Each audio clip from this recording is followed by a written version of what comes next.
Et bonjour à tous et bienvenue dans cette actu mensuelle du mois d'avril. Du coup, on va revenir sur l'actu et les sorties du mois de mars, parce que forcément, on est obligé de faire les choses en décalé, sinon on voyagerait dans le temps, ce serait bien, mais ce serait compliqué. Je suis Delotte et je suis accompagné encore aujourd'hui de Monsieur Kassa Rissu. Bonsoir. Bonsoir. Et là, du coup, avec le bonsoir, tout le monde sait qu'on enregistre le soir, c'est bien. Si vous l'écoutez le matin, bon matin à vous aussi, hein, ça fonctionne pareil. Et nous sommes là aussi avec Salim, bonjour. Bonsoir à tous. Et du coup, je te laisse te présenter pour les gens qui ne te connaîtraient pas, ce sera plus simple, ça m'évitera de dire des bêtises en plus. Ok, donc enchanté, moi c'est Salim, je suis le gérant de la page Facebook Shonen Fan. Je suis aussi accessoirement fan de la première heure des œuvres de l'artiste shonen. Et avec le temps et les rencontres, on a fini par devenir amis et voilà. D'accord, et du coup, pour expliquer aux gens pourquoi tu es là avec nous aujourd'hui, c'est parce que d'une part, dans les critiques du mois, il y a Outlaw Player 4 qui est sorti, donc on va être amené à en parler, et en plus, il y a de l'actualité qui parle de Shonen ce mois-ci, donc c'était l'occasion parfaite de t'inviter pour venir discuter un petit peu avec nous. Au niveau du planning d'aujourd'hui, donc, on va revenir rapidement sur l'actualité comme d'habitude avec un petit point sur les sorties de chapitres en ligne. On va ensuite passer aux critiques aujourd'hui, donc on va parler de Head Trick tome 10, je vous l'avais promis la dernière fois, on va en parler aujourd'hui, ça y est, je suis à jour. On va ensuite passer à Outlaw Player 3 et on terminera par Stray Dog 3 qui est sorti également fin mars, c'était aux alentours du 22, c'était vraiment toute fin de mois. Ensuite, on aura le sondage du mois qui était cette semaine, ce mois-ci plutôt. Qu'est-ce qui vous intéresse dans une réédition ? Et il y a des choses assez intéressantes et on a été assez surpris pour le coup par certaines choses, on va pouvoir en parler un petit peu et on terminera comme d'habitude par l'agenda des sorties du mois, voire des mois suivants parce que là c'est le calme avant la tempête Japan Expo en fait, comme tous les ans je pense.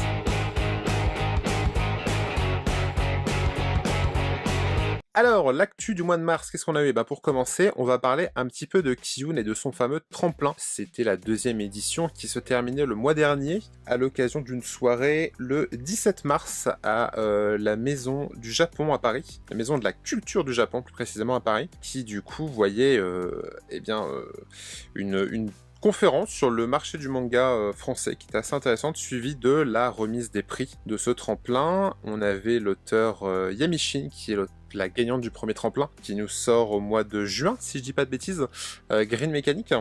C'est ça, le 8 juin normalement. Ouais, ça doit être un truc comme ça. Donc qui était là pour remettre au vainqueur le chèque symbolisant le chèque qu'il a gagné, mais aussi du coup le contrat d'édition. Et le gagnant de cette 2e édition, c'est un certain Vignou. Est-ce que vous le connaissiez avant ce tremplin ou pas du tout ? Alors moi, concernant Vignou, oui, je le connaissais avant, pour 2 raisons, puisque ça fait déjà quelques années qu'il bosse dans le fanzina. Donc il m'était arrivé de tomber sur son stand, de voir un peu son travail, et de voir l'évolution de son trait, donc qui était très intéressant. Et en plus de ça, il avait participé à la première édition du Tremplin Manga, oui. Avec une autre œuvre. Donc il a fait partie des 10 finalistes, donc malheureusement il n'a pas gagné, comme vous le savez tous. Mais déjà à l'époque, c'était déjà, je trouvais très intéressant. J'avais d'ailleurs moi-même participé à ce Tremplin Manga, mais ça c'est encore un autre débat. Donc là, je suis très heureux de le voir gagnant cette année, parce que cette année encore plus que l'année dernière, j'ai trouvé son trait particulièrement magnifique, l'histoire plutôt surprenante et légèrement d'actualité, si on peut dire, et voilà. Moi, pour le coup, j'avais pas lu les participations du premier tremplin. En revanche, comme toi, Salim, je le connaissais du fanzina, notamment avec le collectif Tsundereko et du coup le fanzine Absolute Territory. Je sais pas si toi tu l'as lu pour le coup. Moi, je l'avais lu il y a très longtemps, donc c'est vrai que je l'avais pas suivi assidûment. Un peu honte à moi là-dessus. Mais j'ai trouvé ça vraiment sympa et c'est vrai qu'il se démarquait légèrement de certains fanzines que j'avais l'habitude de lire. Donc c'était plutôt sympa. J'en profite pour faire un petit aparté. Vignou, qui est très, très en vogue en ce moment, avait également gagné il y a peu de temps le concours de la Magic, organisé à Monaco. Venir, justement, ouais. Qui était également sur un concours d'un manga, qui du coup l'envoie au Japon pour un mois, suivre des masterclass avec des professionnels, publier son œuvre sur le Jump en ligne au Japon. Chose qui avait déjà apparemment été le cas avec le concours encore un peu plus ancien de manga silencieux, donc qui a été ouvert à l'international, et sur lequel il avait été, moi je ne sais plus s'il avait gagné, mais il avait été plutôt bien situé puisqu'il avait pu paraître en ligne également. Je crois d'ailleurs que pour la publication sur le Jump, c'est déjà d'actualité. Il me semble qu'il est déjà directement arrivé sur le site là, ouais. Oui, mais alors par contre, je me demande si ça va pas retarder, du coup, parce que vu qu'il a gagné là, le tremplin, je me demande si ça va pas retarder encore un peu plus sa sortie justement sur de cet homme justement, parce qu'on sait déjà que sur le premier tremplin, ça a mis quand même 2 à 3 ans là, avant que Green Mechanic arrive. Donc du coup, c'est-à-dire que le tremplin fait que tu sais à telle date que l'auteur va être édité, mais tu sais pas sur quoi, tu sais pas dans quelles conditions, sur quelle histoire, etc. C'est-à-dire qu'à cette date-là, ok, il est signé. Maintenant, il reste tout le reste à faire. Et du coup, c'est quand même un gros boulot. Donc, moi, ça m'étonne pas que ça mette pas mal de temps. Et sur le fait de prendre du retard, il y avait eu un cas un peu similaire avec Nicolas David sur Mekaz, oui. où il a gagné un concours de ce type-là peu de temps après avoir signé avec Olidri, et où il est aussi parti, je crois, un mois au Japon, si je dis pas de bêtises, dans le même genre. Il était parti au Japon, ouais, je crois, mais je suis pas sûr. Tout à fait. Ah non, c'est certain, c'est bien Nicolas David également, qui avait eu cette chance, donc où il m'avait dit qu'il avait appris pas mal de choses sympas, donc c'est super. Ouais. D'ailleurs, j'en profite pour une information supplémentaire concernant Vigneault. Il l'avait déclaré il y a peu qu'il avait signé aussi chez un autre éditeur pour 2 volumes, donc avec un scénariste qui apparemment est en cours de préparation. Donc pour le décalage, je pense qu'on va être bien dedans. Ah ouais, d'accord. Et c'est pas quelque chose chez... je me demande si c'est pas chez Glénat d'ailleurs. Non ? Il me semble que c'est ça. Sans dire de bêtises, il faudrait que je revérifie l'information source, mais il me semble que c'est ça. Autant vous dire qu'on va entendre parler de Vigneault dans les mois et dans les années à venir. Mais en tout cas, bravo à Vigneault, parce que c'est quand même la classe d'enchaîner des victoires comme ça successives. Et puis nous, on verra ce que ça va donner. Et si Kiyun renouvelle le tremplin, mais je pense qu'ils en sont assez contents, donc je les vois bien repartir rapidement sur un 3e tremplin à mon avis. Je pense que c'est un petit peu leur credo maintenant. Enfin, j'ai l'impression qu'ils sont partis quand même pour le faire régulièrement. Je pense que c'est un bon moyen de toute façon d'éditer de nouveaux auteurs. C'est peut-être un petit peu une ligne éditoriale, on va dire, de leur part, quoi. Je sais pas. Un système proche du Japon, donc qui parle aux gens. En plus de ça, ça leur permet de communiquer à l'avance sur les auteurs, donc de faire appel aussi à leur communauté. Donc je pense que c'est très intelligent de fonctionner comme ça. Ça sensibilise tout le monde. Après, j'espère sincèrement que le prochain tremplin manga sera plus à l'image du premier. Je pense pas forcément au vote des internautes, mais plus en termes de communication. Parce que autant le premier, j'ai trouvé qu'il y a eu beaucoup plus d'efforts de fournis que le second, qui m'a paru un poil plus inaperçu. Donc je pense que c'est aussi à cause de toutes les grosses séries, grosses licences qu'ils ont dû promouvoir un peu avant, qui a fait que peut-être par manque de temps ou de possibilités. Mais j'espère qu'en tout cas ça continuera par la suite, voire même que d'autres éditeurs s'en inspireront pour éventuellement faire la même chose. Eh ben on verra ça. On passe maintenant à une autre annonce de ce mois-ci, ça se passe du côté de chez Olidri.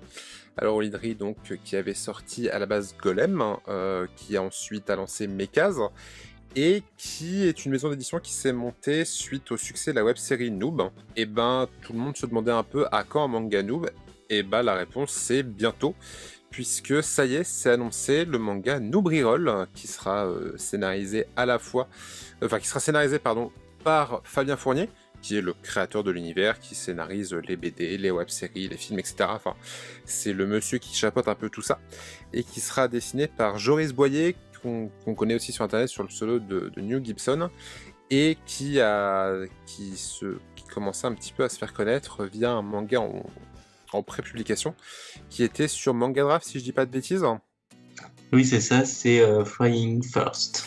Ouais, et du coup, voilà, il est signé a priori pour un tome, mais il laisse déjà sous-entendre de son côté, comme du côté du scénariste, que si ça se passe bien et tout, ils sont prêts à continuer, donc c'est tout ce qu'on leur souhaite. En tout cas, c'est une première édition, c'est un premier titre pour lui, c'est toujours cool. Et puis, en termes d'édition manga, Olidri, on prouvé avec ce qu'ils ont déjà sorti que ils assuraient aussi, donc Oui.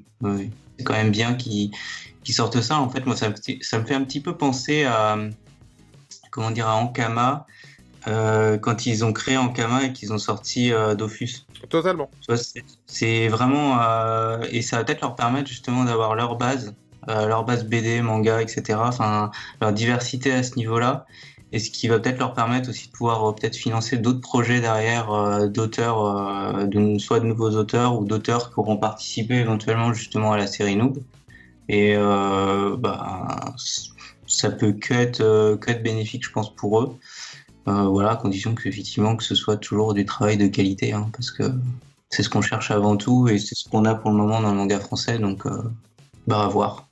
C'est vrai que c'est exactement le même genre de cas parce que ils ont passé plein de partenariats, leurs BD sont chez Soleil, leurs romans chez Octobre si je dis pas de bêtises, mais là pour le coup leur manga ils l'éditent eux-mêmes et c'est plutôt cool, et ça c'est grâce au succès de leur Tipeee qui à la base devait servir à financer une collection de light novel, et le succès a fait que effectivement ça sortira en light novel mais aussi en manga, donc sensiblement la même histoire mais racontée de manière un peu différente puisque c'est deux supports complètement différents qui font que la narration sera pas la même, quoi. Mais ce qu'on peut en voir pour l'instant, en tout cas, de ce manga Noob Rerolls, ça part bien. Ça part assez bien, c'est beau. Et ouais, comme tu le disais, il y a la communauté derrière qui, je pense, ils ont leur communauté acquise de toute façon. Donc, de base, il y aura des gens qui s'y intéresseront. Donc, on leur souhaite le meilleur succès possible, de toute façon. Maintenant, ça a été annoncé il y a moins d'un mois, donc pour la sortie 2018, ce serait bien. En tout cas, j'ai régulièrement justement Joris en MP, ça c'est quelqu'un qu'on connaît bien déjà depuis un moment, et c'est vrai que ça va être, il est chaud patate, hein, il est motivé. Ça me semble compliqué pour cette année, mais vu qu'il est motivé, 2018 à mon avis, ça doit être faisable. Pour terminer, on vous avait dit qu'on allait parler un peu de shonen dans l'actu de ce mois-ci. Et justement, il y a eu le salon du livre ce mois-ci à Paris. Et à l'occasion du salon du livre, Kiyun, qui recevait plusieurs auteurs, notamment shonen donc pour Outlaw Player, mais aussi Chie Inudo, qui est une auteure japonaise, dont le titre La Reine d'Égypte est édité maintenant chez Kiyun sous leur nouveau label, dont j'ai oublié le nom, mais qui est un label qui a pour but de sortir du manga qui correspond à toutes les tranches d'âge. Par la magie du montage, vous aurez à l'écran de toute façon le nom de ce label. Donc c'est plutôt cool pour moi qui n'ai pas de mémoire. Mais voilà, à l'occasion de ce salon du livre, on avait Shonen qui en a profité pour faire un dessin du personnage de la Reine d'Égypte qu'il a offert à Chie Inudo via un shikishi. Et Chie Inudo qui a particulièrement apprécié l'attention apparemment. On a fait de même, et tu me disais Salim que c'est genre le lendemain ou quelques jours après qu'elle lui a remis elle aussi en main propre un shikishi d'Outlaw Player. C'est exactement ça. Donc, Shikishi, vous aurez aussi l'occasion de voir sur la page Facebook Kion en cas de besoin. Donc, effectivement, elle lui a renvoyé cette faveur tout simplement en adaptant également les personnages d'Outlaw Player à son trait qu'elle a remis à Shonen, donc en personne le lendemain ou le jour d'après, si jamais je dis une bêtise. Mais c'est fait durant son séjour. Et tu peux faire un petit peu de pub aussi, hein. On peut le retrouver, j'imagine, sur Shonen Fan. Hein. Exactement, vous pouvez également le retrouver chez Shonen Fan. Shonen Fan qui retransmet les meilleures actus. Tu le vends super bien. Ouais, donc c'est une attention qui est plutôt cool. C'est toujours intéressant de voir les personnages comme ça dessinés par un autre auteur. Moi, ça me rappelle beaucoup la battle Mashima, Renaud Lemaire à Japan Expo l'année dernière, où c'est pareil, ils s'étaient tapé le délire de chacun dessiner le héros de l'autre. Et c'est toujours... Moi, j'aime beaucoup ce genre d'échange. Je trouve ça très chouette. Je pense que les Japonais sont vraiment très intéressés par l'évolution du manga français. Clairement, enfin, quand ils viennent en France, ils sont quand même vraiment intéressés. Quand on voit justement la relation qui s'est nouée entre Renaud et Hiro Mashima, je pense que c'est un bel exemple déjà, et je pense que ça va continuer parce que les auteurs je pense qu'ils en ont envie, et je pense qu'ils sont vraiment très intéressés de voir un petit peu la différence de culture entre les deux pays, quoi. Enfin, ça me paraît logique. Alors, c'est clairement ça, hein. De toute façon, même la Japan Expo, c'est un lieu qui est super grand, super bien organisé, avec de magnifiques stands, donc ça les impressionne. Parmi les plus connus chez eux, il y a le Comiket, Mais le Comiket, ça ressemble à un énorme hangar bien structuré, mais qu'avec des tables de fanzine. Donc c'est vrai que ça dénature un peu de ce qu'on voit d'habitude. Et hormis les grandes promotions à la Jump, c'est rare de voir ce type de convention. Maintenant, je pense que ça les surprend, parce qu'à l'époque, les premiers essais, il y a bien pas mal d'années avant, n'étaient pas du tout concluants. Et aujourd'hui, on atteint vraiment un niveau dans le manga français qui en surprend plus d'un, justement, qui intéresse même certains éditeurs japonais. Donc, je pense à celui qui édite Radiant au Japon, donc qui édite aussi Last Man.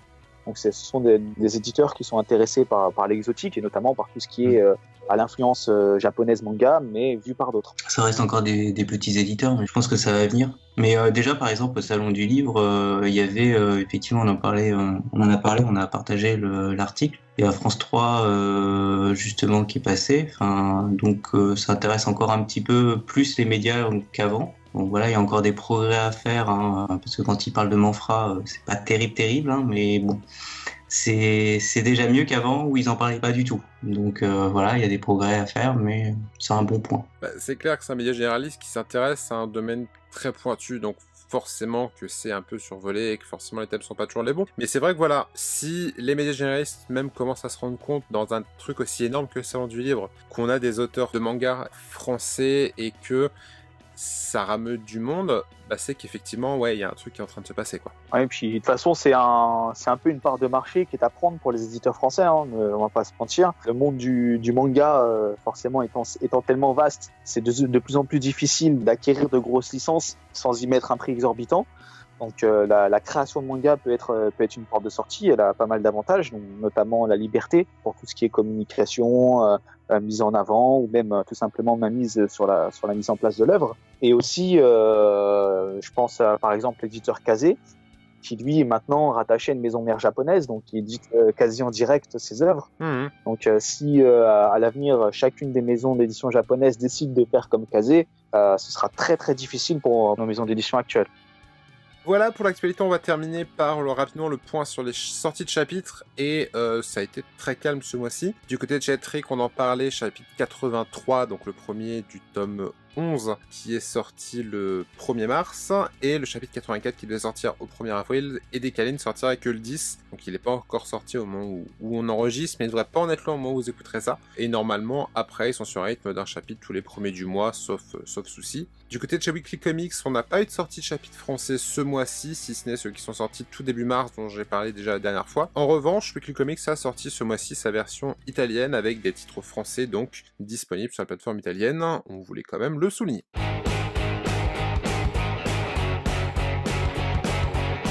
Avant de t'attaquer, t'as lu Hat-Trick ou pas, Salim? Du tout. Alors, Hat-Trick, c'est un peu particulier parce que je l'ai découvert un peu par hasard avec un flyer en me rendant à Japan Expo. Ça paraissait être un délire sympathique, totalement gratuit sur le net, mais sans prétention et sans pour autant paraître si professionnel que ça. Et il s'avère que je me trompais totalement. Donc, les mecs sont à fond maintenant, sortent leur tome, s'investissent à 200%.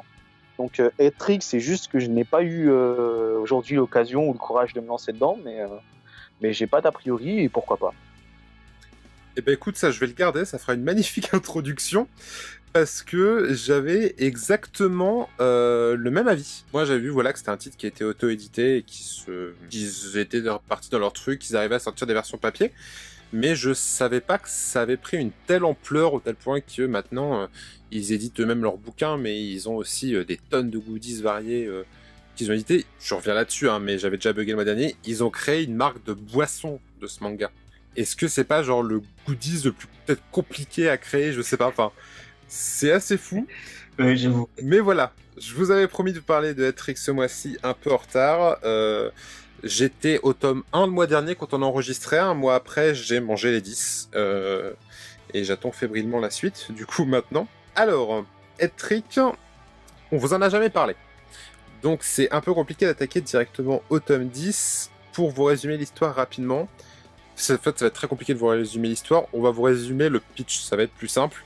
On est sur un manga de foot, mais qui, moi, me fait penser à un manga de foot avec des personnages à la japonaise tirés plutôt d'un shonen type Ken le Survivant ou ce genre-là avec des gars hyper baraques qui sortent, ou peut-être un peu de Jojo aussi certainement, des gars hyper baraques qui sortent des pouvoirs de tous les côtés. Et en gros, vous attendez pas à du foot classique, hein. Très clairement, c'est complètement barré. C'est des personnages plus étranges les uns que les autres. C'est vraiment un pur délire. Il y a de la magie carrément dedans ou enfin parce que tu dis des pouvoirs mais est-ce que c'est genre des pouvoirs genre Kuroko no Basket genre ils ont juste amplifié certaines techniques ou c'est vraiment des trucs complètement déjantés Alors, on n'est pas sur ce genre-là où voilà, ils ont un peu optimisé le truc. Là, si tu veux, le héros, Ed, pète des murs à coups de tête. D'accord. Et genre fait des bonds de 10 mètres de haut. Mais on t'explique pas au fait dedans, est-ce que c'est juste que il est extrêmement doué, et pour sauter à 10 ou 20 mètres de haut, faut vraiment être très très doué à mon avis. On te dit pas non plus qu'il a des super pouvoirs, c'est juste que c'est un monde peuplé de personnages hors du commun en fait. D'accord. Et on cherche pas à te justifier, bah tiens, voilà, il y a de la magie, ou il y a eu une irradiation, les gens ont développé un truc. Non, non. On est vraiment sur un monde où les personnages ont des caractéristiques physiques complètement différentes. Enfin, je veux dire, il y a un personnage qui doit faire 1m20 et qui doit chausser du 175 plutôt, vu la taille des pieds, alors que il y en a qui sont beaucoup plus classiques en termes de corps, si tu veux. D'accord. Et voilà, il y en a qui ont des capacités, il y en a qui font un truc un peu particulier. Plus ça va, plus on t'explique quand même que effectivement, voilà, il y a une question un peu de pouvoir de fond, mais c'est encore très survolé. Et voilà, pour en arriver maintenant à ce tome 10, je rebondis là-dessus parce que je pense que c'est une des critiques que j'aurai au-dessus. Etrick, c'est un manga qui avance très lentement. C'est-à-dire qu'on est à 10 tomes de sortie, et je pense qu'il a dû se passer quelque chose comme une semaine dans le temps du manga. Eh ben, non, mais j'ai cru que tu allais me dire, oui, alors tome 10, ils ont traversé le terrain et là ils s'apprêtent à tirer pour aller... non, c'est pas du Olivier Tom. Alors, c'est pas long comme ça. Si tu veux, genre, le manga s'ouvre sur un match de foot, le match couvre, je crois, les 2 premiers tomes. D'accord. Ce qui n'est pas si long que ça. En revanche, on n'a pas eu de vrai match qui s'est relancé depuis. Ah oui. D'accord. Et c'est peut-être là-dessus, tu vois, que je trouve que le rythme est un peu lent. Il y a eu un truc qui s'est lancé, je crois qu'il a duré un tome, qui était un match un peu avec des règles différentes, un peu barbare, etc. Mais globalement, voilà, c'est un manga qui prend énormément son temps, et en même temps, ils font de la publication d'un chapitre par mois sur leur site, et ils s'éditent eux-mêmes, donc je pense qu'ils ont raison de prendre le temps qu'ils veulent pour se lancer. Ce tome 10 accélère les choses, on nous présente un nouveau méchant, on nous révèle un peu plus de choses aussi sur le monde dans lequel ça se passe. Donc globalement, c'est un tome qui fait avancer les choses, qui accélère un peu le tout. Maintenant, je vous disais que je trouvais ça lent, c'est pas lent pour rien. C'est lent parce qu'au fait, ils prennent énormément de temps à t'expliquer l'univers, à te faire des flashbacks, des gros personnages importants dans tous les tomes, au fait. Oui, alors je vais me faire l'avocat du diable, mais tu me disais tout à l'heure qu'on ne savait même pas s'il y avait des pouvoirs, s'ils expliquaient rien. Et là, tu me dis un petit peu l'inverse, quoi. Enfin, du coup. Alors, si tu veux, en gros, le nom du manga Etrick, on te dit que c'est une espèce de pouvoir dont on sait pas trop, mais que c'est un truc qui leur sera révélé s'ils gagnent la compétition. D'accord. Sauf que la compétition, ils y sont pas encore parce qu'ils viennent à peine de commencer l'entraînement, en fait. Mais là où moi je me pose une question, c'est que pour le moment on nous sert Etrick comme un manga de foot déjanté et au final il n'y a pas tant de foot que ça pour le moment, non? Bah, ça fait une toile de fond, si tu veux, au fait. T'as pas de match, de gros matchs qui durent très longtemps. Par contre, bah voilà, tu vas avoir le flashback sur un tel c'était l'entraîneur de telle équipe. Tu vas voir comment lui a décidé de reprendre un club, etc. Enfin, si tu veux, voilà, c'est pas des matchs à la Olivier Tom, comme pour reprendre l'exemple de tout à l'heure, qui sont très très longs. Le cadre du foot est là, mais c'est presque autant, je sais pas, j'hésite. On va dire, allez, c'est autant du foot que un shonen baston limite, en fait. D'accord. Mais donc ça sort un peu du cadre du shonen sportif basique en fait. C'est surtout ça que tu peux nous expliquer peut-être. C'est ça. Il y a du foot, mais le foot n'est pas l'élément principal du truc, si tu veux. Ouais, donc ça n'a rien à voir avec l'équipe Z, quoi. Ah non, totalement pas. C'est pas du tout le même délire. On en parlera le mois prochain. L'équipe Z est un vrai manga de foot. Il y a autre chose. Magnifique placement de produit, j'adore. Ouais. Ce gars fait du teasing, il est très très bon. Non, si tu veux, on peut les comparer. L'équipe Z, c'est un vrai manga de foot qui va en plus y apporter une dimension un peu sociale autour. Là où Hat Trick est un manga, est un shonen avec du foot et du combat et un peu de mysticisme autour et plein de révélations cachées, des personnages hors du commun. Enfin, on est sur un gros melting pot et au fait, le foot en fait partie, mais on peut pas dire que ce soit le truc, la pointe principale du manga, en fait. En tout cas, ça a l'air bien. Par contre, 10 tomes, moi je reste toujours sur cette idée-là.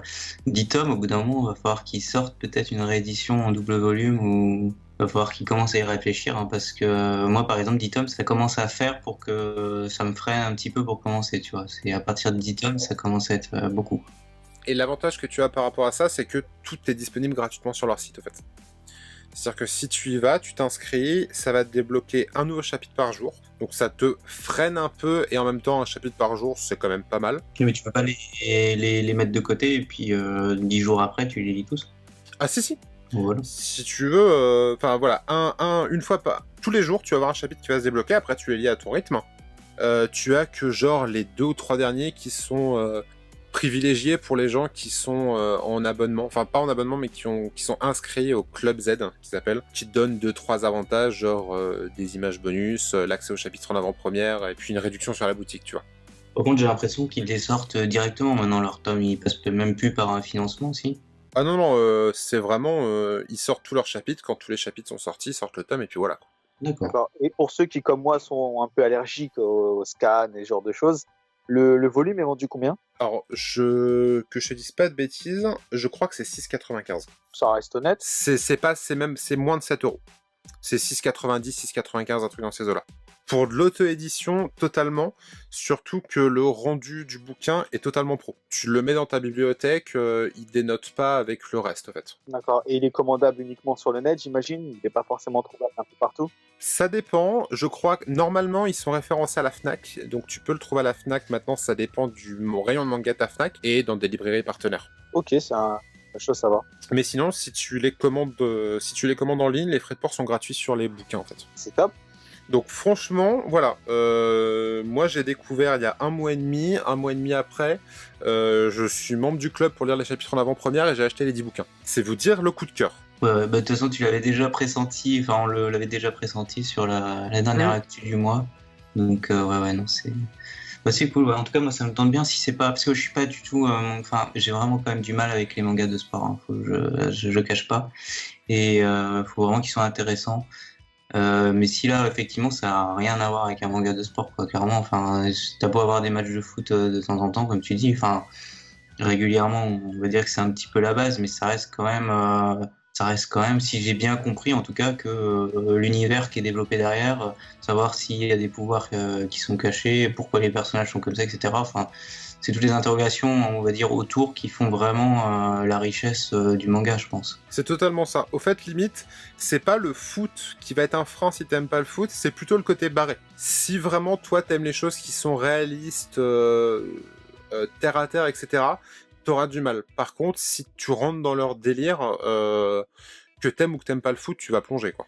Voilà donc un peu pour notre avis sur ce tome 10 de Hat Trick. Moi j'attends impatiemment la suite. Et du coup je vais suivre maintenant les chapitres au mois pour éviter de devoir me retaper 10 tomes de retard à chaque émission. Ce serait pas mal.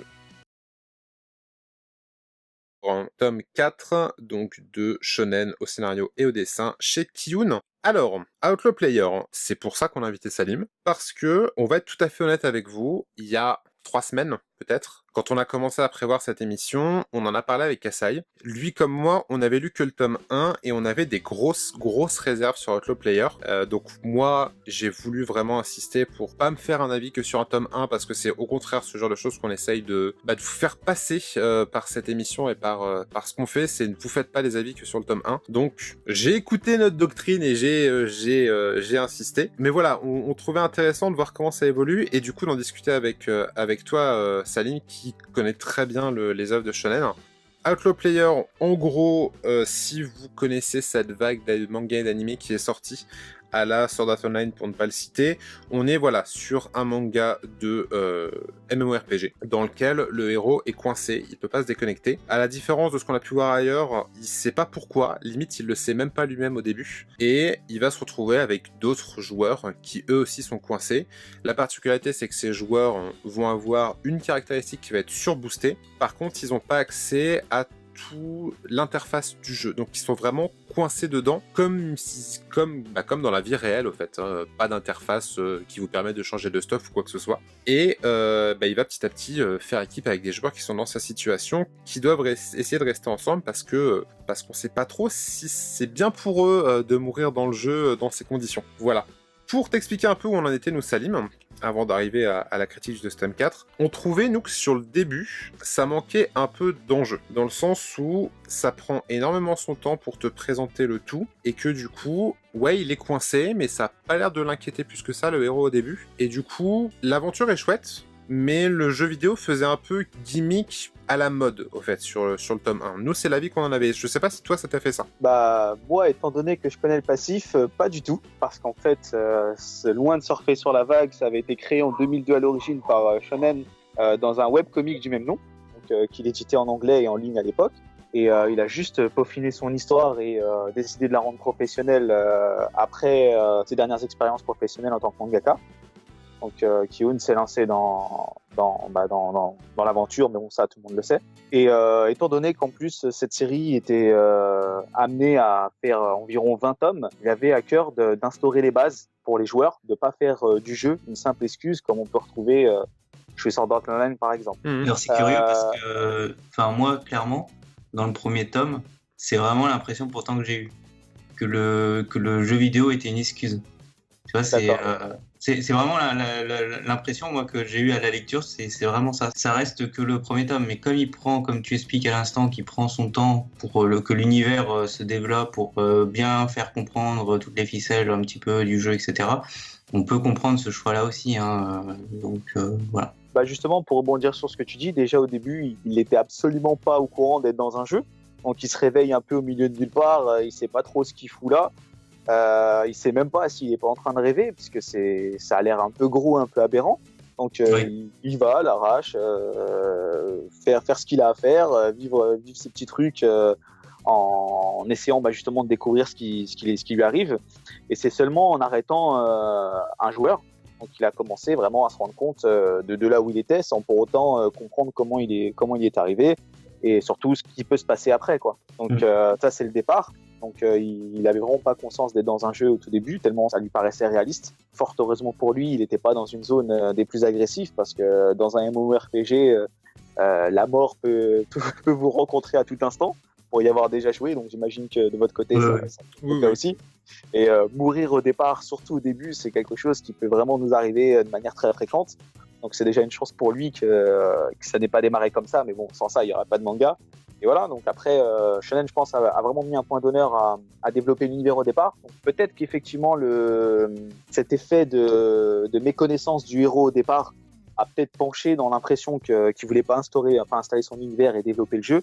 Mais au contraire, c'est pas du tout le cas. Et je pense qu'à la lecture des suivants, peut-être que vous me contredirez, hein, mais ça a dû bien se ressentir. Bah, je suis d'accord, au fait. Au final, quand tu lis la suite, tu te rends compte que c'est juste qu'il prend énormément son temps sur le tome 1, ce qui fait que le tome 1 n'est pas forcément très représentatif du manga par la suite, au fait. Moi, je sais que j'ai eu du mal sur le tome 1, j'ai pas été très emballé par le tome 2. À partir du tome 3-4, là, t'as vraiment une histoire qui se lance, les bases de l'univers sont posées, et du coup, ça va beaucoup mieux pour moi. Mais c'est vrai que je pense qu'au fait, c'est vraiment question du fait qu'il a pris son temps pour développer son univers au début, en fait. C'est vrai qu'on est habitué en même temps moi je reviens à ça, mais on est habitué dans le manga français à avoir des séries assez courtes. Si on prend même des séries semi-courtes, on va dire, comme même City Hall sur 7 tomes, qui était parti sur 3 tomes. Enfin, donc ça force, même les séries qui sont déjà que sur 3 ou 4 tomes, ça force des démarrages rapides, parce que sinon, effectivement, t'as pas le temps de développer ton histoire. Et c'est vrai qu'on est assez habitué à ça dans le manga français, alors que là, clairement, on nous annonce directement que ça va être une série en 15-20 tomes. Bah, on n'a pas forcément cette habitude-là. Voilà, c'est assez surprenant d'ailleurs, hein, parce que c'est vrai que niveau investissement, voilà, ça demande quand même beaucoup d'investissement de la part de l'éditeur. Il est quand même sûr de lui pour faire une série sur 20 tomes, donc ouais, c'est peut-être ça aussi, hein, ça a peut-être joué. Mais il y a aussi un côté, je trouve, que par rapport à Sword Art Online, pour pas le citer, effectivement, quand on arrive au début de SAO, directement, le contexte est posé, ben, on sait que si jamais il meurt, quoi. Dans la vraie vie, quoi, directement. Du coup, c'est vrai que c'est tout de suite, on stresse beaucoup plus pour les personnages dès qu'ils passent en action, dès qu'ils vont combattre, etc., quoi. Et c'est vrai que c'est un souci cette comparaison qu'on va y faire avec Sword Art Online parce que c'est la licence qui est sur un principe similaire qui a cartonné. Et le problème c'est qu'on va vouloir forcément, inconsciemment, je pense même, l'y comparer.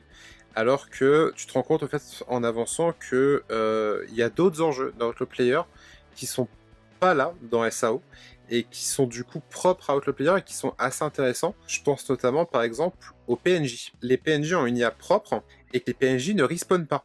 Le PNJ, si un PNJ meurt, c'est fini. Et dans la mesure où les joueurs sont dans ce côté vraiment sans interface plongé dans le jeu, bah, ils ont un certain affect pour les PNJ, une certaine empathie qui est vraiment intéressante et que t'as pas habituellement dans les jeux vidéo parce que tu t'en fous, ça respawn quoi. Après, je te dis, moi j'ai lu que le tome 1 exprès justement pour ne pas être influencé par rapport à cette rubrique-là aujourd'hui. Donc déjà, si tu dis déjà qu'il y a plus d'enjeux que ce qu'il y a dans le premier tome, qu'il y a plus d'enjeux que dans SAO, même par rapport au PNJ ou d'autres choses, effectivement, parce qu'on va pas spoiler non plus, hein, mais s'il y a d'autres enjeux, effectivement, ça peut être intéressant. Et j'avais vu même que dans une interview, il en parlait qu'il voulait vraiment traiter d'autres sujets qui n'étaient pas traités justement dans les autres mangas comme ça de jeux vidéo. Donc, après, c'est assez amusant, mais je pense que c'est parce que les années ont passé qu'on parle essentiellement des SAO, alors que Aksai était déjà le pionnier dans le domaine, totalement. avec des personnes bloquées dans le jeu, donc qui serait justement plus légitime de faire appel à lui, mais je pense que maintenant, c'est destiné qu'aux vieilles générations, n'est-ce pas? Donc oui, Shonen, bah, pour le coup, n'avait jamais de toute façon ni lu ni vu SAO, et à l'époque où il travaillait dessus, donc il travaillait sur son histoire, il avait fait le souhait de se renseigner sur aucune série du genre pour pas être influencé justement. Donc s'il y a des similitudes ou des choses qui peuvent éventuellement se rapprocher, bah, ce sera un concours de circonstances plein, parce qu'il a vraiment pas le temps de toute façon de s'intéresser à quoi que ce soit, et SAO n'était pas de toute façon dans son style de lecture d'époque. Mais c'est vrai que moi j'ai trouvé ça super intéressant, la manière dont il a souhaité mettre en avant les PNJ. C'est vrai que mon expérience de joueur m'a bien démontré que les PNJ on s'en fout, et là c'est pas du tout le cas. C'est vrai qu'ils sont tous uniques comme des êtres humains. Ils vivent, n'ont pas conscience de ce qu'ils sont. Ils voient les joueurs avec des yeux qui brillent, les prenant limite pour des surhumains, des sauveurs parfois. Et là, dans Outlaw Player, on se rend bien compte que chaque action peut avoir une conséquence. Donc, conséquence pour les joueurs, mais aussi pour l'univers, pour les gens qui y vivent, donc les PNJ, pour la suite de l'histoire, pour plein de choses. Et là, Shonen a commencé à l'introduire et à le mettre bien en place déjà dans ses 4 premiers volumes. Et je pense que ça ne s'arrêtera pas à ça. Ah bah, très clairement, ce tome 4 insiste encore plus sur ce point, sur le fait que sur le côté éphémère des PNJ, et vraiment c'est très marqué dans ce tome, et on sent que c'est très marquant pour les personnages aussi, et c'est intéressant, ça leur donne aussi une certaine profondeur aux personnages, et t'as un affect avec eux parce que tu te rends compte que ils sont pas uniquement dans leur délire à eux, ils sont quand même affectés par le monde qui les entoure, et c'est totalement logique du fait qu'ils y soient coincés en immersion en fait. Ouais, c'est tout à fait ça. Et il va encore se passer pas mal de choses, donc je ne dirai rien, hein, vous savez bien. Mais sincèrement, on peut s'attendre à plein de choses. Il y a pas, en tout cas moi en tant que lecteur, là où j'en suis, il y a plein de questions qui m'intriguent, notamment pour en citer qu'une seule. C'est compliqué de pouvoir parler de quoi que ce soit sans spoiler, au moins sur les 4 Non, mais faut pas spoiler, hein, t'en fais pas. Je pense qu'on a dit déjà pas mal. Dans ce cas-là, je vais pas m'attarder, mais par exemple, comparé aux joueurs qu'ils vont rencontrer, un joueur, lui, a l'obligation de se déconnecter et se déconnectera, mais même s'il a l'impression de revenir le lendemain, juste après une nuit de sommeil, il se sera passé un temps inconsidérable dans le jeu, avec cette différence de notion de temps. Et forcément, c'est quelque chose qui peut arriver à tout moment. Ça peut être en plein combat épique, ça peut être après des événements tragiques. Enfin, il y a plein de choses. Et c'est plein de sujets, plein de possibilités qui nous laissent entrevoir Shonen avec ce démarrage. Au niveau du dessin, que ce soit sur Tom 4 ou sur le reste, là par contre, j'ai rien à dire. Shonen est un tueur. Voilà. C'est super beau. Il a une gestion des trames et des noirs qui est impressionnante. Qui vraiment donne un côté vachement mature à ses personnages, alors que le thème que tout le monde va comparer à SAO parce que c'est l'œuvre moderne qui fonctionne, va lui donner un côté plus adulte que SAO, je trouve. Ce qui est assez intéressant, c'est là aussi où il peut y avoir une différenciation, je trouve. Les jaquettes, c'est qui les fait? C'est Kiyun directement ou Shonen. Les illustrations jaquettes, c'est Shonen. La seule chose que Shonen ne fait pas, c'est le titre. Pas par choix, mais parce que c'est la police qui a souhaité mettre en place l'éditeur, puisqu'il avait un logo personnel lié à Autoplayer qui n'a pas été pris. Mais la disposition des jaquettes, c'est lui. Hein. Tout le reste, tout ce qui est illustration, couleur, jaquette, tout ça, c'est lui. La colorisation, c'est lui. Il fait appel à personne. Pour en revenir justement aux détails que Shonen met dans ses planches, ça vient certainement aussi, au-delà du souci du détail qu'il aime apporter, au fait qu'il était illustrateur avant même d'être mangaka, et qui travaille peut-être chacune de ces cases un peu comme des illustrations, où il souhaite qu'elles soient superbes, qu'elles soient tous détaillées, et énormément de choses dans le genre. Ça se sent totalement parce que justement, je suis en train de feuilleter le tome 4 et sans spoiler, il y a un dirigeable. Et il fourmille de détails alors que tu le vois d'assez loin, et je me dis que il a dû passer des heures à faire des détails que tu vois à peine, au fait, quoi. Parce que c'est pas parce que c'est loin que c'est collé en flou, hein. Non, très clairement, tu sens que tout a été étudié, quoi. Et il travaille comment, d'ailleurs ? Tout en traditionnel, D'accord. Rien en numérique. Donc il peut faire quelques illustrations couleurs en numérique, mais il aime aussi en faire en traditionnel. Et de mémoire, si je ne me trompe pas, il y a une traditionnelle, une numérique sur le volume 4, sans spoiler. Chacun verra laquelle est la tradi, la numérique. Et donc c'est un outil qui maîtrise très bien le numérique. Donc il faisait déjà toutes ses jaquettes à l'époque, même sur sa première œuvre BB Project. Et le traditionnel, c'est quelque chose sur lequel il s'est penché encore récemment. Parce que, si je ne dis pas de bêtises, sa première coloration traditionnelle, en tout cas au feutre, date d'après le démarrage d'Autoplayer. Donc voilà, ça se voit pas du tout, mais c'est Shonen. D'accord. En tout cas, moi, j'aime beaucoup les jaquettes. Hein. C'est pour ça que j'en parlais. C'est que je trouve que autant il y a des mangas où je trouve que les jaquettes ont vraiment été ratées, mais alors là, c'est l'inverse. Quoi. Je trouve que vraiment elles sont hyper bien réussies. Quoi. Et est-ce que tu vas nous dire, Salim, peut-être que tu sais, toi, l'effet, le pelliculage holographique, entre guillemets, que tu as sur les jaquettes, c'est une volonté de Kiyun ou c'est lui, c'est Shonen qui a voulu? Non, pour le coup, c'est une volonté de Kiyun. À la même époque, quasiment même période, il en a fait autant pour l'Astiro Inuyaki. Oui, tout à fait, ouais. Je pense que c'était en fait un essai de la part de Kiyun, et qui voulait certainement aussi donner un côté encore plus classe d'Autoplayer. Et voilà, c'était une volonté de l'éditeur, et on est tous contents de le voir parce que je trouve ça super joli en plus. Ouais. Ah, ça attire l'œil, ça marche bien. Ah, ça c'est parfait, ils seront contents de l'apprendre, j'imagine. Non, mais on l'avait vu d'ailleurs sur le précédent sondage que la couverture avait quand même, enfin la jaquette d'extérieur jouait quand même un rôle important pour attirer l'œil du client, hein, de toute façon. Donc pour ça, il n'y a pas de souci, quoi. Mais on peut dire que Kiyun a vraiment fait un travail nickel, hein, même le volume, les pages, tout est clairement de qualité, donc c'est très appréciable. Aussi en termes de communication, donc avec le trailer réalisé par le studio Gonzo, qui est quand même magnifique, on peut le dire. Hein, si on enlève le son. Si on enlève le son, bah oui, pour il y a des raisons. Je suis parfaitement d'accord, j'ai préféré la version sans son, j'aurais été fan d'une version avec un doubleur japonais, mais malheureusement, en fait, pour être diffusé à la télévision française, non, mais même sans ça, je pense qu'ils auraient pu choisir une autre voix française. Moi, je suis pas contre les voix françaises, mais j'avoue que... Ça reste une voix française connue malgré tout, parce qu'il a quand même été le doubleur de Natsu, hein, pour Fairy Tail, donc c'est pas un doubleur pris à l'arraché.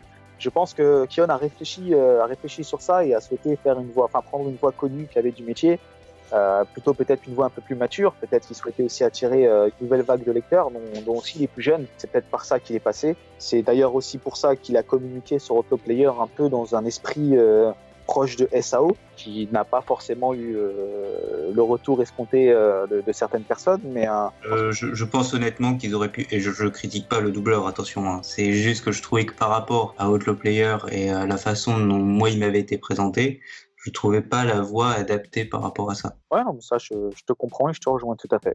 Et du coup, pour revenir sur Outlaw Player, t'en as pensé quoi toi de ce tome 4, Salim? J'ai trouvé, comme toi en fait, j'ai trouvé super intéressant parce que je ne lis pas les chapitres à l'avance. Je me réserve le plaisir, comme tout le monde, de les lire une fois que c'est terminé. Donc moi j'ai trouvé super intéressant. J'attendais justement qu'on arrive dans la structure forte de l'équipe et que les aventures démarrent. Et j'avais hâte de voir comment allait finir aussi ce super échange qu'il y a eu entre Uchiha et les personnages, donc sans en dire plus. Et franchement, on commence justement à en percevoir les premiers enjeux de l'histoire, donc les premiers dangers, les vrais premiers dangers, on va dire, parce que bon, ouais. C'était quelque chose justement qui n'avait pas encore apparu. On était encore sur la découverte des mondes, des monstres, du jeu et tout ce qui va avec. Et là, ça fait plaisir de voir qu'il y a des opposants, il y a des enjeux, il y a des choses qui se profilent et qu'on est peut-être même qu'au démarrage de l'histoire à ce tome 4. Hein. Alors est-ce qu'on peut dire finalement que les 3 premiers tomes c'était un peu un premier arc d'introduction? Les 3 premiers non, moi je dirais les 2 premiers peut-être. Les 2 premiers sont plus là pour planter le décor et je trouve que les différents groupes et les différentes choses commencent vraiment à se mettre en place sur le 3e à mon avis. Après, c'est comme moi comment je l'ai ressenti.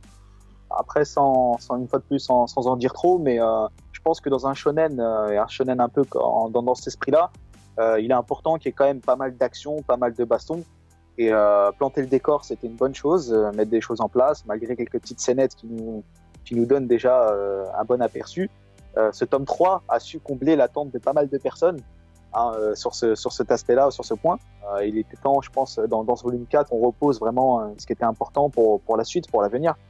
Parce que bon, on attendait, nous aussi, ce démarrage de fil conducteur pour savoir un peu où vont les personnages et pourquoi ils sont là et quels seront leurs buts. Chose qu'on avait l'habitude de voir au démarrage d'un shonen classique et qu'on n'avait pas encore eu l'occasion d'entreapercevoir avec ce tome 1 en tout cas. D'accord. Et puis ce tome 4 commence aussi à te présenter les différentes forces en place, ce qui permet de te faire une idée de vers quoi ça va aller, avec qui est-ce que ça va passer, avec qui est-ce que ça va s'affronter. Je pense qu'il est important ce tome 4 dans l'évolution de la série. Ouais, je pense également qu'il marque un peu un tournant un peu sur ce qu'on a pu voir précédemment et sur le réel démarrage des aventures des personnages. De toute façon, comme j'ai envie de dire, c'est un petit peu le moment clé pour un éditeur. Quand on arrive à peu près au tome 3, entre le 3 et le 4 par là, c'est là où la série, surtout sur une série longue comme ça, qu'elle doit se déterminer, quoi. Parce que clairement, c'est là où, c'est sur le 3 et le 4 où la com, entre guillemets, ce qu'on appelle un petit peu le bouche à oreille, etc. Pour dire, ouais, va regarder Outlaw Player, c'est super, etc. Je pense que c'est à partir de là que ça doit se faire parce qu'après, c'est vraiment une prise de risque assez forte pour un éditeur. Donc, faut vraiment je pense que c'est à partir de là qu'il faut vraiment que ça décolle. Je suis assez d'accord, et puis surtout, il y a aussi le rythme d'Outlaw Player qui est pour rythme de sortie, qui est pour quelque chose. Parce que c'est quand même, les 4 tomes sont quand même sortis très très vite et assez rapprochés les uns des autres, ce qui fait qu'au final, tu lui pardonnes plus facilement ses lenteurs du début, dans le sens où t'as déjà 3-4 tomes de sortie, là où certains mangas n'en ont eu qu'un ou 2 maximum, quoi. Donc au fait, ce point important, marquant, il aurait dans une autre série, tu l'aurais eu dans un tome 2, tu vois. Si on avait effectivement une sortie comme on va dire comme Vanra avec Ayakashi qui sort un tome tous les ans par rapport à Ayakashi, hein, elle sort d'autres tomes côté, mais je veux dire l'espacement c'est un tome par an, quoi. C'est sûr que là ça aurait été un petit peu plus gênant. Hein. Un tome d'introduction sur une sortie d'un tome par an, tu le pardonnes beaucoup moins. Mais même la série, je pense qu'elle a du mal à s'en relever. Là, il y a eu combien d'écart entre le tome 1 et le tome 2 ? 3 mois. Ouais, donc voilà. Pour le coup, Kion et Shonen ont quand même réussi au tour de force à prévoir 5 tomes en 1 an d'existence. Donc le premier tome étant sorti à Japan, le 5e tome sortira normalement à Japan. Donc si ça se fait, ce sera quand même 5 tomes en 1 an. Donc chose qui s'est jamais vue aujourd'hui sur aucun manga français en tout cas. Et après... force à Shonen de travailler comme un acharné, parce qu'il travaille totalement seul pour continuer à avoir un rythme des plus soutenus possibles et essayer d'atteindre 2 voire 3 tomes par an. Je pense qu'il y a moyen d'attendre. Ah, de toute façon, c'est déjà ce que fait Tony Valent avec Radiant. Il est sur 2 tomes par an. Moi, je trouve quand même que pour du manga français, c'est quand même un bon rythme. Quand on est seul, je parle.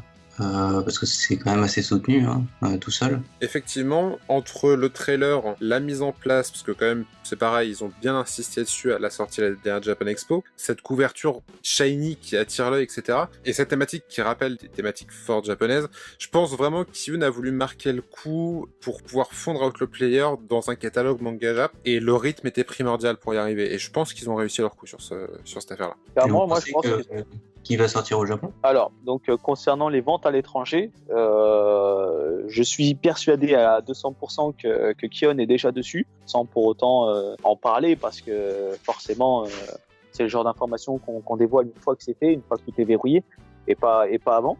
Donc je pense que d'ici peut-être fin de cette année, qui sait peut-être début d'année prochaine, on pourra avoir des annonces très intéressantes à ce sujet. Donc en attendant, on va tous devoir s'armer de patience. Mais une chose est sûre, c'est qu'en tout cas, les éditions Kiyun ont à cœur d'exporter Outlaw Player, donc que ce soit chez nos confrères proches, mais également sur le sol japonais. D'accord.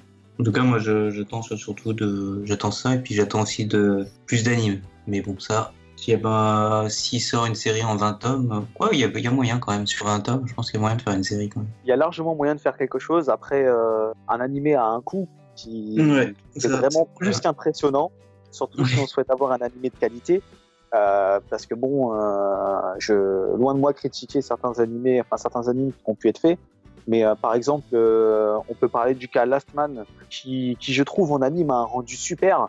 Mais bon, on voit bien qu'en termes d'animation, c'est pas aussi péchu qu'on peut voir sur certains animés actuels, enfin, en tout cas du côté japonais. Et si on avait ce type de qualité sur Outlaw Player, je suis pas convaincu malheureusement que ça rendrait, ça sublimerait l'œuvre.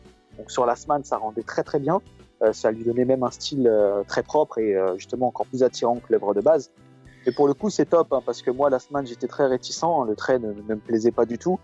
Et comme je suis vraiment lecteur manga, c'était manga avant tout. Et je me suis laissé surprendre par l'animé Last Man, donc en plus en français, qui n'est pas dans mes habitudes. Mais c'est mieux quand même en français que Fairy Tail. Pour le coup, oui, clairement.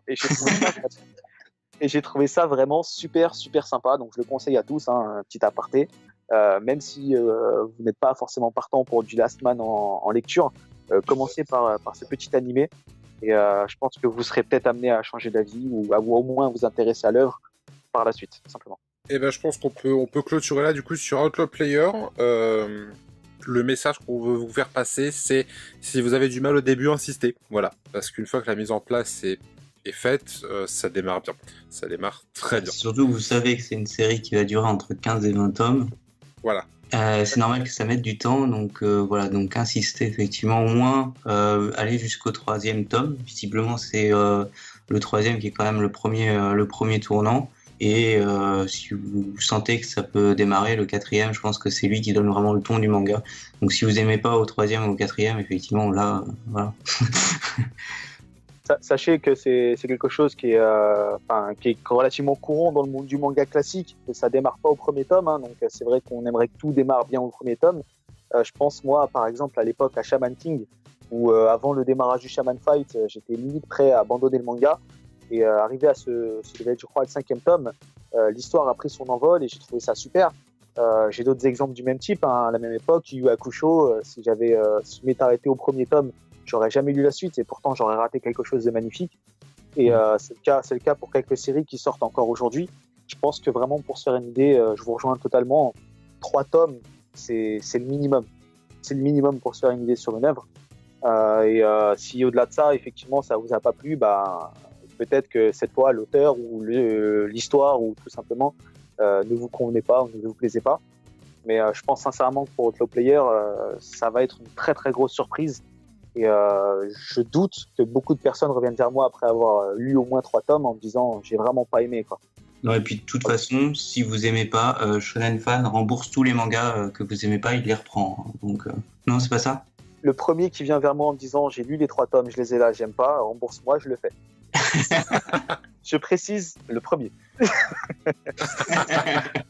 Mais en tout cas, c'est jamais arrivé. Généralement, on revient plutôt vers moi pour me dire qu'ils ont grandement aimé, en espérant rentrer en contact avec Shonen ou avoir une de ses dédicaces dont il a le secret, que je vous invite à venir en tout cas contempler sur la page Shonen Fan ou même sur la page Parlons Manga Français qui relaie, bien sûr, c'est exactement le mot que je cherchais, qui relaie en fait la majorité des informations, notamment les plus importantes. Et ben voilà, je crois que tout est dit. On va pouvoir passer du coup au suivant et au dernier de ce mois-ci. Et comment vous dire, c'est massif. Je pense que c'est le mot. On va parler de Stray Dog tome 3. Pour caler le truc, tu vois, je pense que tu vas vite comprendre de quoi je parle, Salim. Tu vois l'intégrale de Omega Complex. Tout à fait. Et ben le tome 3 de Stray Dog, il est un poil plus petit. T'as peut-être un petit demi-centimètre en moins. C'est énorme. Voilà. Et tout ça pour le même prix.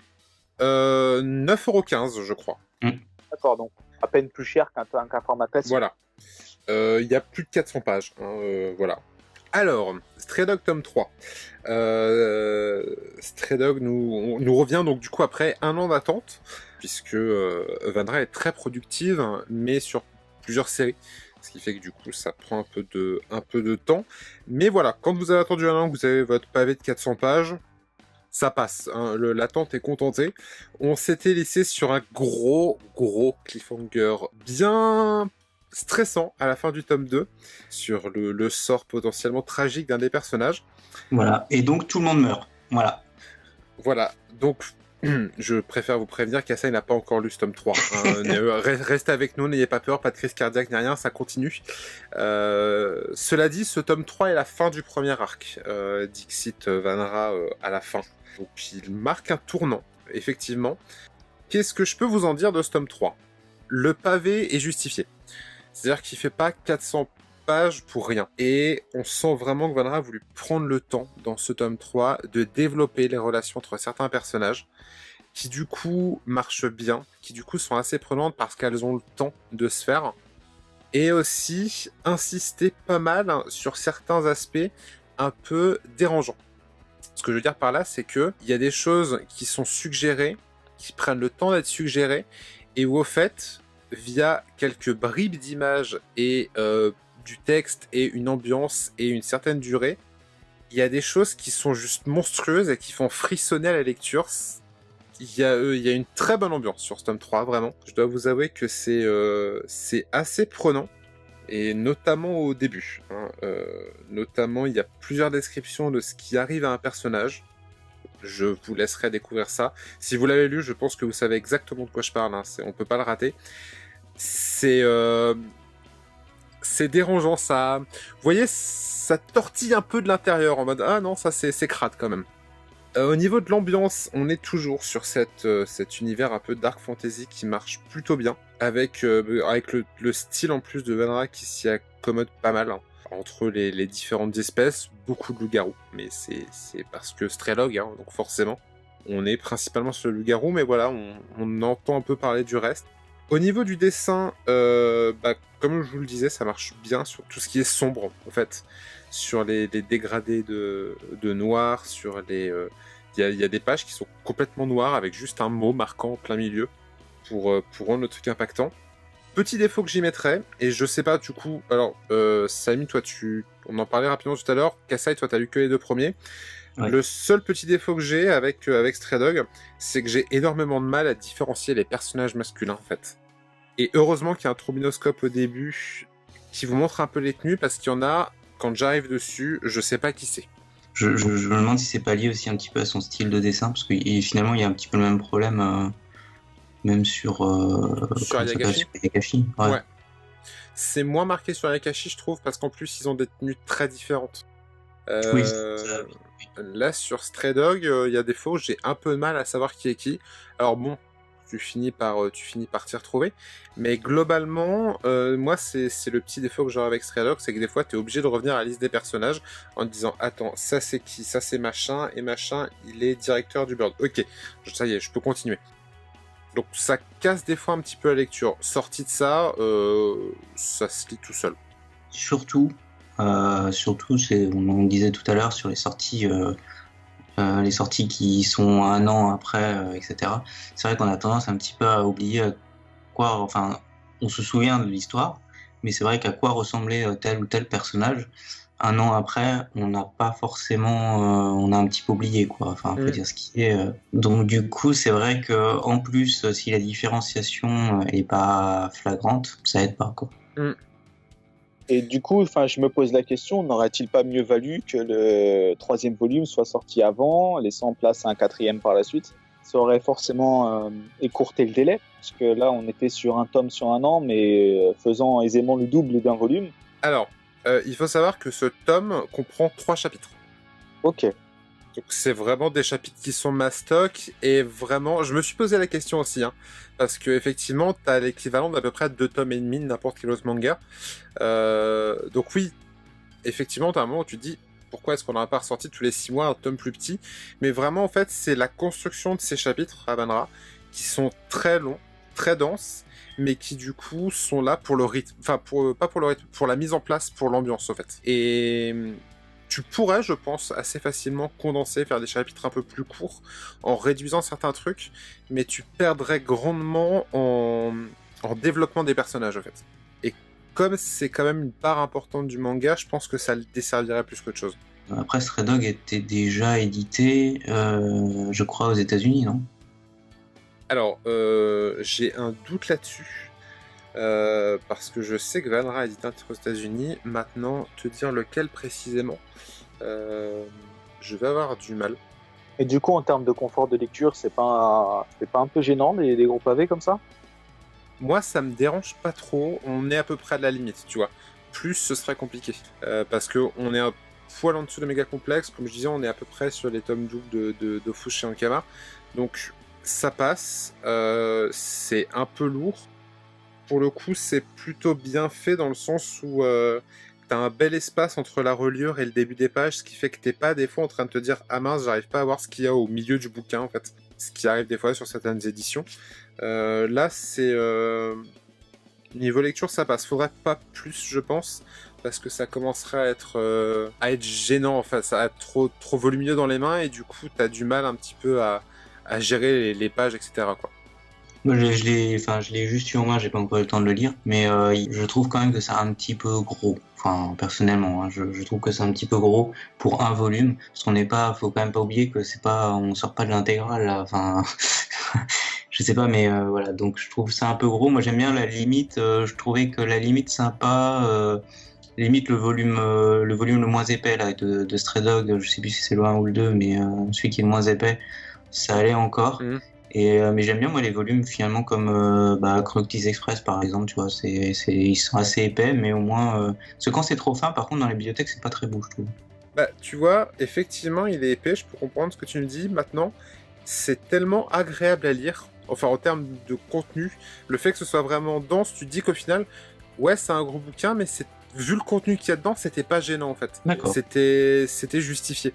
Et je pense que tu fais moins gaffe vu que t'es pris dedans et que ça se lit plutôt bien, quoi. Ok. Au niveau de sa mise en page, tu as quelque chose qui se lit quand même assez vite. T'es pas submergé de texte, t'as pas toujours beaucoup de dessins où t'es perdu dessus à le détailler. C'est pas que c'est fait à la va-vite, hein, je m'exprime peut-être un peu mal dessus, mais globalement, ça se lit, c'est assez fluide à lire. Donc même si c'est un gros pavé, bah tu vas pas non plus mettre 2 jours à le lire, quoi. Elle le dit elle-même dans les différentes interviews qu'on peut trouver sur internet. Elle le dit elle-même qu'elle s'étale facilement sur les pages, c'est pas un critère pour elle. Il y avait une discussion où, par exemple, Nicolas David, et lui, est vraiment à l'inverse. C'est-à-dire, lui va gérer des chapitres de 20 planches ou 19 ou 20 planches de la même longueur. Pour lui, ça a un critère pour donner du rythme, tu vois. On est vraiment sur 2 oppositions à ce niveau-là. Ouais, effectivement, mais c'est 2 oppositions qui sont bien maîtrisées, donc c'est pas gênant, en fait. Voilà donc pour cet avis sur le tome 4 le tome 3 pardon, de Stray Dog. Un pavé, mais un pavé qui se lit bien, vraiment.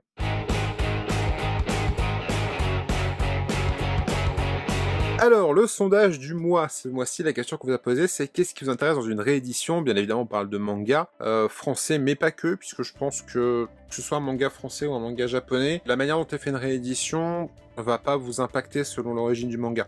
Au niveau des réponses que vous avez eues, très clairement, il y a une proposition qui se distingue par rapport aux autres. C'est une version améliorée avec une nouvelle couverture et des bonus, crayonnés, planches inédites, etc. qui arrive premier à 61 votes, suivi par un grand format pour bien profiter des dessins à 24 votes.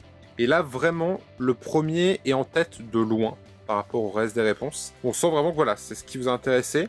Au niveau des réponses suivantes, des tomes doubles pour pas se ruiner sur des grosses séries à 18 votes, une version collector au tirage limité pour le prestige à 15 votes, une version couleur pour redécouvrir l'œuvre différemment à 14 votes, des dessins retravaillés pour dépoussiérer un peu le début à 8 votes, rien du tout, ressortir l'édition de base pour continuer à en profiter, c'est cool, à 8 votes, et enfin des intégrales tant qu'à faire autant que ça loge sur un volume à 5 votes. Donc qu'est-ce qui s'en détache ? Très clairement, s'il y a réédition, les gens veulent que ce soit une édition un poil améliorée. Voilà, qu'il y ait une nouvelle couverture, qu'il y ait du bonus en plus, qu'on retravaille un petit peu le truc. On sent que c'est vraiment ce qu'ils aiment, là où vraiment les gens n'ont pas l'air du tout d'aimer les intégrales. Hein. Et je pense qu'on revient du coup sur ce qu'on disait avant sur les gros volumes. Oui. Les gens aiment pas ça. Je rejoins tout à fait. Moi, le premier, j'ai horreur de ça. Et c'est assez marrant parce que autant les tomes doubles arrivent en 3e choix, alors que les intégrales arrivent en tout dernier, quoi. Mais les tomes doubles, ce que j'ai dit, ça se comprend, quoi. Je veux dire que moi, par exemple, avant de commencer Dreamland, j'aurais bien aimé que Dreamland sorte des tomes doubles avant de commencer. Ouais. Parce que on arrive à 17, on arrive au tome 17, là. Voilà, ouais, ça fait quand même un coup, hein, honnêtement, c'est quand même, ça commence à faire cher. Moi, j'ai un gros souci avec les tomes doubles, c'est que j'aime bien avoir une collection uniforme, donc si je peux choper toute la série en tome double, oui, d'accord. Mais genre, tu vois, Dreamland, attaquer en tome double alors que la série est pas finie, ça veut dire que soit j'attends que les sorties tome double, auquel cas, je suis vraiment énormément en décalé. C'est ce que je fais avec Dofus. Hein. Dofus, il y a le tome 24 qui doit sortir cet été. Moi, je suis qu'au tome double, donc je suis au tome 7 et 8. Mais voilà, je me dis, ok, j'ai peut-être 5 ans de retard, mais c'est pas grave. Je suis à la publication des Dofus. Dreamland, j'aurais plus de mal à me dire que je suis à la bourre, en fait. Parce que 15 tomes, ça se rattrape encore. C'est chaud, mais ça se rattrape. Oui, mais alors là, tu vois, du coup, je me dis que, à la limite, c'est là où il y aurait un manque, c'est qu'ils devraient faire une version numérique. Parce que du coup, la version numérique, tu peux très bien prendre une version numérique qui est moins chère, et du coup, arriver après à acheter le tome double, et du coup, tu te retrouves avec un achat final, en fait, qui revient quasiment au même prix. Ouais, sauf que là, on va partir sur le débat du manga en numérique et c'est très compliqué. Je pense qu'on en fera un sondage, genre pour le mois prochain, par exemple. Ça peut être une solution. T'as des versions retravaillées en plus, parce que les tomes doubles sont retravaillés, hein, forcément. Donc c'est plutôt intéressant. Ouais. Je crois que c'est pas le cas de toutes les éditions. Hein. Si je prends les Dragon Ball tome double, si je prends pas mal de séries tome double, c'est pas toujours le cas. Ouais, moi, personnellement, les tomes doubles, j'en ai une horreur. Parce qu'en confort de lecture, c'est nul. Quand je les transporte dans les transports en commun où j'ai tendance à les lire, c'est contraignant. En plus de ça, il arrive régulièrement qu'on perde une jaquette sur deux, donc au profit de l'autre, pas forcément une jaquette inédite pour l'occasion, en sachant que certains artistes travaillent leur jaquette en fonction du contenu du volume. Donc c'est une perte qui est dommageable, je trouve. En plus de ça, c'est des œuvres souvent qu'on a connues quand c'était en édition simple. J'ai plus tendance à m'orienter vers le marché de l'occasion pour compléter ce qui me manque ou pour faire un démarrage sur un truc déjà bien avancé et éventuellement après me mettre à jour, que ce soit sur du neuf ou autre. Par contre, les choses qui ont pas l'air de vous attirer plus que ça, les dessins retravaillés qui arrivent ex aequo à 8 voix à l'avant-dernière place, j'ai un peu du mal à comprendre parce que typiquement si je prends la réédition de Dreamland qui a pas exactement retravaillé les dessins sur les premiers tomes mais retravaillé les trames, ou alors Dofus qui s'est permis de redépoussiérer ses premiers tomes sur la réédition double, ça fait du bien quand tu rattaques un truc 10 ans après. J'ai vu dans les commentaires qu'il y en a qui préféraient l'avoir dans l'œuvre entière dans son jus d'origine. Alors après, est-ce que c'est plus... Est-ce que aussi c'est parce qu'on est sur Parlons Manga français qu'on a aussi pas mal d'auteurs, d'artistes, de puristes, j'avais envie de dire presque. Donc est-ce que c'est lié à ça ? Je sais pas.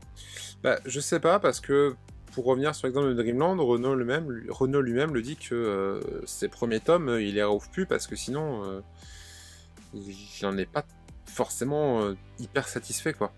Donc, pour avoir échangé avec lui, c'était des mémoires suite à la vente de la licence à l'étranger. c'est ça. Qu'ils avaient retouché les 3 premiers tomes uniquement pour les rendre un peu plus sexy, si on peut appeler ça comme ça. Et ça permettait également aussi peut-être de refédérer quelques lecteurs qui pouvaient bouder à l'époque les premiers volumes, parce que il faut le dire, il semblait pas tout à fait encore assez professionnel. Chose qui a bien changé, parce qu'il a quand même bien évolué dans son trait, Renaud. Et, pour le plaisir de tous d'ailleurs. Donc je peux comprendre qu'il ait envie de retoucher ses volumes. En tout cas, vu que l'occasion s'est présentée, c'est parfait.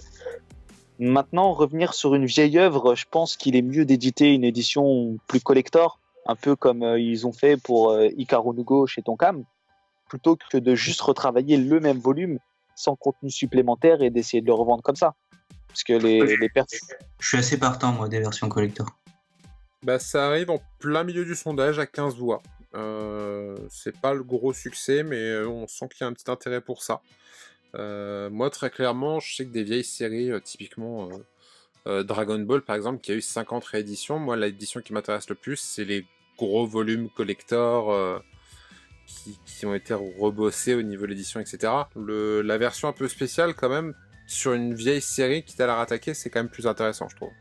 Clairement, je vous rejoins tout à fait. Moi aussi, je trouve ça beaucoup plus sympa. D'ailleurs, j'avais acheté les Kenshin comme ça, j'ai acheté les Video Girl Eye comme ça. J'avais commencé à acheter Hikaru no Go comme ça, donc il faudrait peut-être que je le termine. Mais ouais, c'est carrément plus sympa. Et j'aurais aimé voir des rééditions identiques pour Yu Yu Hakusho et Slam Dunk, qui existent, hein, qui se font même en Espagne, contrairement à chez nous. Et toi qui as lu comment on appelle ça, les One Piece log, Oui. des rééditions comme ça? Moi, c'est ce qui arrive en deuxième sur le sondage, c'est le grand format. Moi, je suis totalement pour. Mais ça dépend dans quel contexte. Tu vois, les One Piece, je les avais déjà lus tranquillement par un pote qui me les passait, donc en petit volume que je pouvais avoir un peu sous la main facilement. C'est du combien en termes de taille déjà?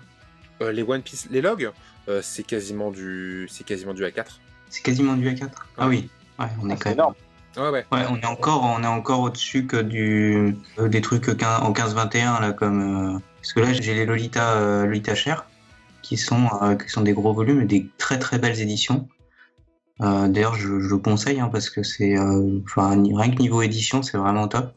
Après, je vous dirai au niveau de la lecture quand j'aurai lu, mais. Et dernière chose, et là, je viens dessus parce qu'on avait parlé avec Asai qui me semblait être plutôt partant là-dessus, et alors moi c'est pas du tout mon truc. La version couleur à 14 voix, qui a pas un gros succès non plus. Moi pour le coup, le manga en couleur, j'ai du mal. Quelques pages couleur au début, je suis fan. Tout un volume en couleur, j'ai beaucoup de mal. Ouais, surtout pour de toute façon, la grosse question qui coince là-dessus, c'est le prix. Bah oui, une version, tu imprimes un pavé de Vanra, de Stray Dog, 416 pages en couleur, grand format et tout ça, t'en as à peu près pour 40 €. Là, pour moi, à l'époque, j'avais acheté, toujours chez Édition Tonkam, les King of Fighters Zillion, donc qui étaient tout en couleur, avec en plus en rigide au niveau de la couverture, que je payais 15 € l'unité. Je les achetais parce que j'aime beaucoup la licence King of Fighters, mais sincèrement, j'en appréciais pas 100%, à 100% la lecture, parce que c'est pareil, moi, la couleur sur ce qui pourrait s'apparenter à du manga, je suis pas fan. D'accord, ouais, autant passer à l'anime, quoi, du coup. Exactement, tout à fait. Sur de la couleur, tu perds l'ancrage, tu perds les trames, tu perds le jeu avec les nuances de gris, qui pour moi font vraiment le charme du manga, au fait. Par contre, les premières pages couleur, c'est quand même sympa. Ouais, ça par contre. C'est parce que directement, en regardant ces pages, on pense à l'anime, quoi. On veut l'anime.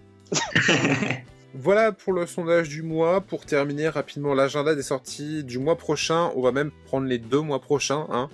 parce qu'on a une nouveauté, enfin une sortie par mois sur avril et sur mai. Sur avril, ça se passe le 21, c'est l'équipe Z tome 2 qui sort enfin après quelques reports. Là, a priori, ça y est, c'est calé, c'est définitif. Tandis qu'au mois de mai, ce sera le lancement de Double Me de chez Ankama Edition, de Otosan et Miki Makasu. Ce sera le 19. Et pour Double Me, on vous avait fait le mois dernier une petite preview sur les premiers chapitres, et l'équipe Z, on vous en parlera le mois prochain tout simplement.